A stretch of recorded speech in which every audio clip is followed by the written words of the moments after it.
বলতে চাই না, আমি এটা একদম লো কি রাখতে চাই, হয়তো আমি পরে কখনো বলবো, বাট এখন না। বাট তোমাকে কেউ চিনে ফেললে তখন খুব প্রাইভেট টাইমও হয়, মানে মনে হয় যে না এখন আসলে এগুলো কিছুই করবো না, কারণ অনেক সময় দেখা যায় গুঞ্জন উঠেছে শাকিব খানকে গোপনে বিয়ে করেছে নায়িকা দিঘি। সেই ছোট্ট দিঘি এখন অনেক বড় হয়ে গেছে, যাকে একসময় চাচ্চু বলে ডাকতো। দিঘি বলেন আমাদের বিয়ে হয়েছে 3 বছর আগে। সাকিব বলেন লুকিয়ে রাখতে, আমি আর লুকাতে পারবো না, আমি সাকিবের তৃতীয় স্ত্রী। আমার তো মনে হয় যে সময় তো এখনো অনেক আছে। সো জিনিসটা যদি দেরি করে হলেও হয় তাহলে তো পেশেন্স রাখাই যায়। না মানে এখনো আসতে পারে, হয়তো সেটা আসছে না, কিংবা আসতে পারতো, কিংবা অনেক সুযোগই আমাকে দেওয়া হয়নি।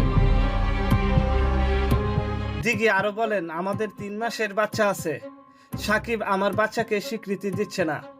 সে বলছে বুবলিকে ডিভোর্স দিয়ে আমাকে তার ঘরে ওঠাবে। এখন দেখছি বুবলির মেয়েকে স্বীকৃতি দিচ্ছে না, তাহলে আমার মেয়েকে কিভাবে স্বীকৃতি দিবে? দিঘি আরো বলেন আমার মনে হয় এটা আমার রিজিকে নাই, এটা আমার কপালেই ছিল না, এটা আমার জন্যই না।